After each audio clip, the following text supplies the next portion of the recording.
আজাদ হিন্দ বাহিনীকে অপমান করতে ছাড়ল না তৃণমূল। এসআইআর এর বিরোধিতা করতে গিয়ে এবার আজাদ হিন্দ বাহিনীর অপমান। রোহিঙ্গা অনুপ্রবেশ নিয়ে বিতর্কিত মন্তব্য করলেন রাজ্যের মন্ত্রী। আজাদ হিন্দ বাহিনী নিয়ে বিতর্কিত মন্তব্য করলেন মন্ত্রী ব্রাত্য বসু। রোহিঙ্গা আজাদ হিন্দ বাহিনীকে গুলিয়ে দেওয়ার চেষ্টা, রোহিঙ্গাদের সঙ্গে আজাদ হিন্দ বাহিনীর তুলনা টেনে আজাদ হিন্দ বাহিনীকে অপমান করল তৃণমূল। এসআইআর এবং এনআরসিকে গুলিয়ে দেওয়ার চেষ্টা বারবার করেছে রাজ্যের শাসক দল তৃণমূল কংগ্রেস। এবার রোহিঙ্গাদের সঙ্গে আজাদ হিন্দ বাহিনীকে গুলিয়ে দিতে চাইছে। বারবার মানুষকে ভুল বোঝানোর চেষ্টা। এসআইআর এর আতঙ্কে এবার ভুল বোঝানোর চেষ্টা করছে তৃণমূলের একাধিক নেতৃত্ব।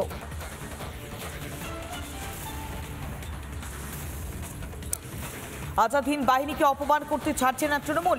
এর আগে এসআইআর নিয়ে বারবার বিরোধিতা করেছে, তবে এসআইআর এর বিরোধিতা করতে গিয়ে আজাদ হিন্দ বাহিনীর অপমান করছে। রোহিঙ্গা অনুপ্রবেশ নিয়ে বিতর্কিত মন্তব্য করলেন রাজ্যের মন্ত্রী। আজাদ হিন্দ বাহিনী নিয়ে বিতর্কিত মন্তব্য করলেন রাজ্যের মন্ত্রী ব্রাত্য বসু। রোহিঙ্গাদের সঙ্গে আজাদ হিন্দ বাহিনীকে গুলিয়ে দেওয়ার চেষ্টা। ভাবুন একবার, রোহিঙ্গা যারা অনুপ্রবেশকারী, যারা রাতের অন্ধকারে গা ঢাকা দিয়ে এই দেশে প্রবেশ করেছে, সে অনুপ্রবেশকারীদের সঙ্গে তাদের তুলনা করা হচ্ছে আজাদ হিন্দ বাহিনী। আজাদ হিন্দ বাহিনী কে তৈরি করেছিলেন? নেতাজি সুভাষচন্দ্র বসু। আর তারপরেই কি দেখা যাচ্ছে, আজাদ হিন্দ বাহিনীর সঙ্গে এবার রোহিঙ্গা অনুপ্রবেশ নিয়ে এবার বিতর্কিত মন্তব্য করছেন রাজ্যের মন্ত্রী। শুনুন একবার।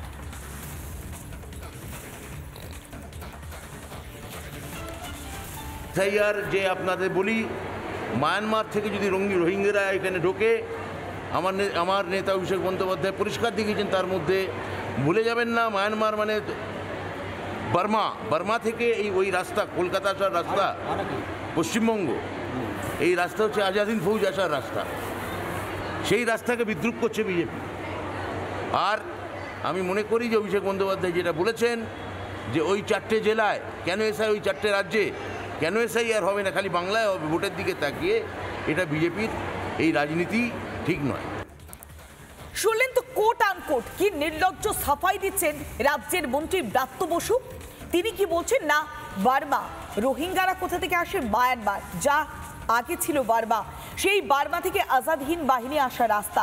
ভাবুন একবার, কোথায় রোহিঙ্গা আর কোথায় আজাদ হিন্দ বাহিনী? নেতাজি সুভাষচন্দ্র বসু স্বাধীনতার জন্য দেশ মাতৃকার টানে আজাদ হিন্দ বাহিনী তৈরি করেছিলেন, তার নেতৃত্ব দিয়েছিলেন, কেননা দেশকে স্বাধীন করবার জন্য। তাদের সঙ্গে রোহিঙ্গা অনুপ্রবেশকারীদের তুলনা করছেন। রোহিঙ্গারা নাকি কোন পথে আসছে? আজাদ হিন্দ বাহিনী যে পথ দিয়ে এসেছিল সেই পথ দিয়ে নাকি রোহিঙ্গারা আসছে। ভাবুন একবার, রাজ্যের মন্ত্রী, রাজ্যের শিক্ষামন্ত্রী ব্রাত্য বসু, তিনি কি এই শিক্ষা দিচ্ছেন? রাজ্যবাসীকে গুলিয়ে দেওয়ার চেষ্টা করছেন। রোহিঙ্গা অনুপ্রবেশ নিয়ে একের পর এক বিতর্কিত মন্তব্য করছেন। এর আগেও এসআইআর এর বিরোধিতা করতে গিয়ে একেবারে কোথাও নিজেদের যে মূল্যবোধ, সেই মূল্যবোধটাকে হারিয়ে ফেলছে রাজ্যের শাসক দল তৃণমূল কংগ্রেস। আর এবার রোহিঙ্গা অনুপ্রবেশ নিয়ে একের পর এক মন্তব্য।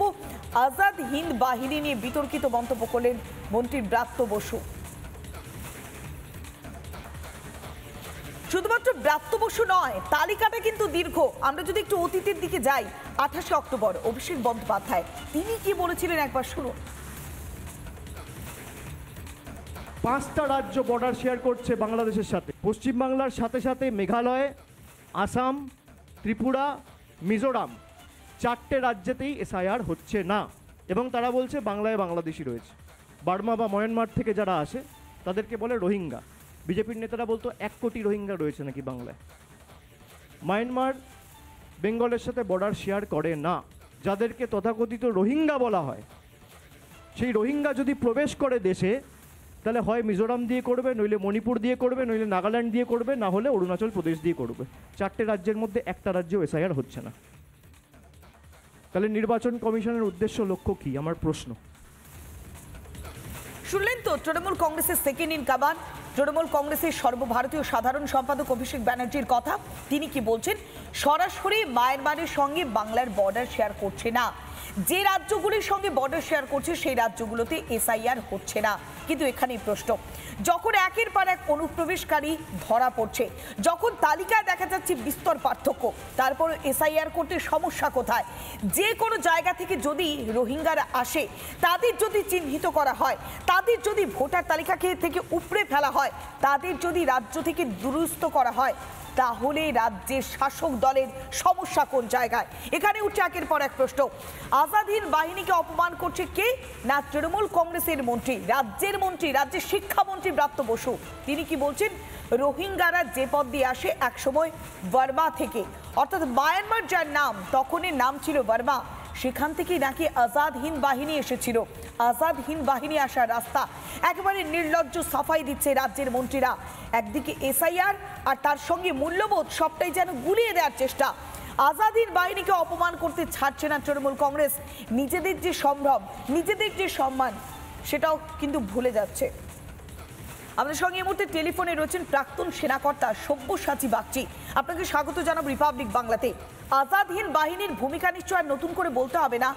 রাজ্যের শিক্ষামন্ত্রী ব্রাত্য বসু তিনি বলছেন রোহিঙ্গারা নাকি সে আজাদ হিন্দ বাহিনীর পথ ধরেই এই রাজ্যে প্রবেশ করছে।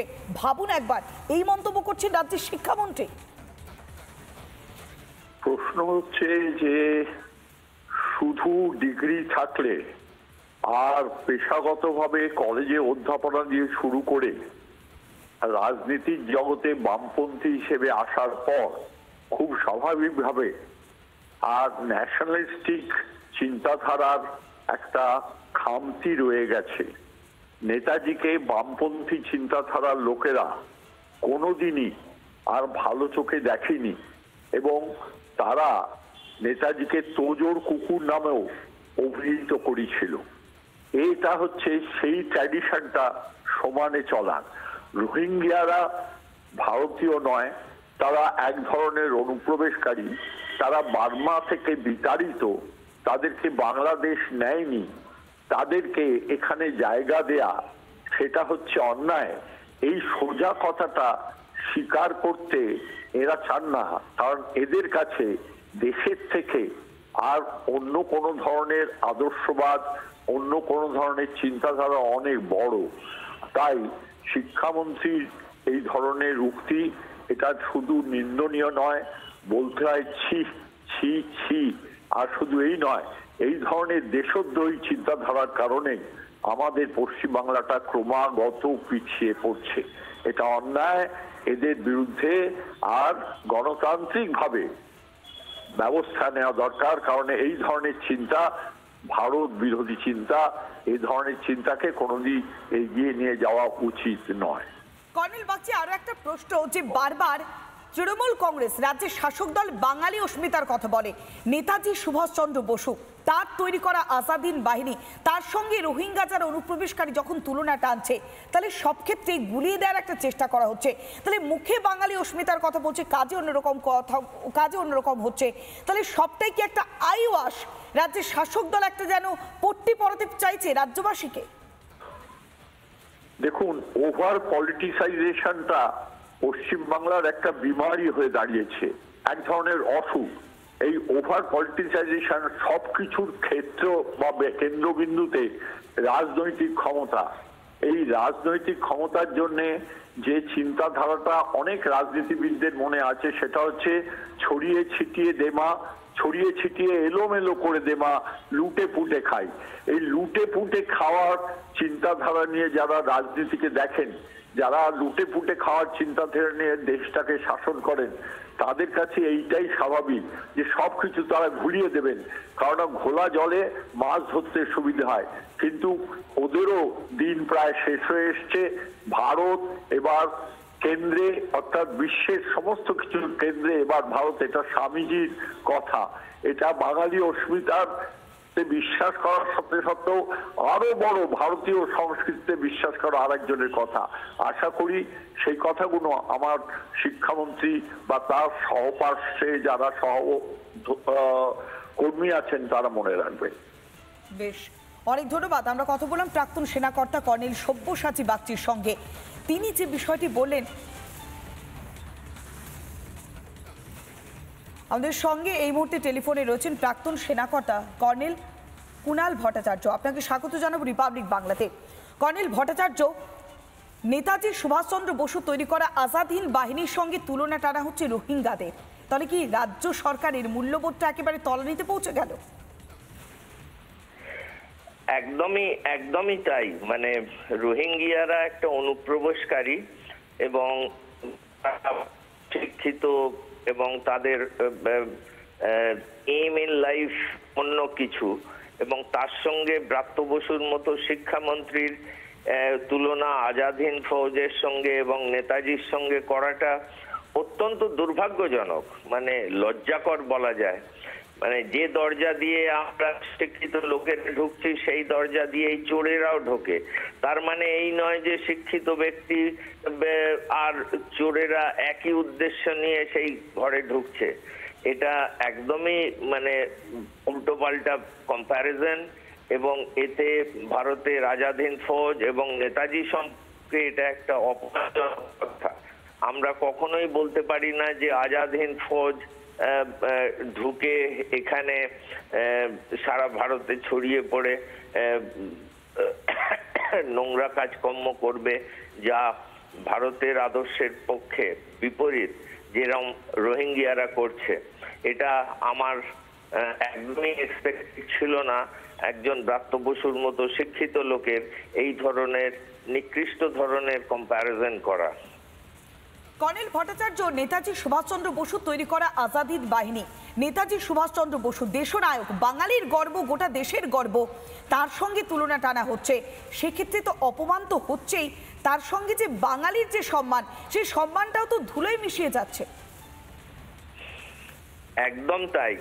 মানে আমরা তৃণমূলের ইদানিং কাজকর্ম বা তাদের বক্তব্য এত অ্যান্টি বেঙ্গলি আমরা শুনতে পাচ্ছি, এটা একদমই দুঃখজনক ঘটনা। এবং ব্রাত্য বসুর মতো একজন ব্যক্তি যখন এই ধরনের কথা বলেন তখন আমার দুঃখ হয়, এবং সমস্ত বাঙালি জাতির প্রতি এটা একটা অপমানজনক কথা।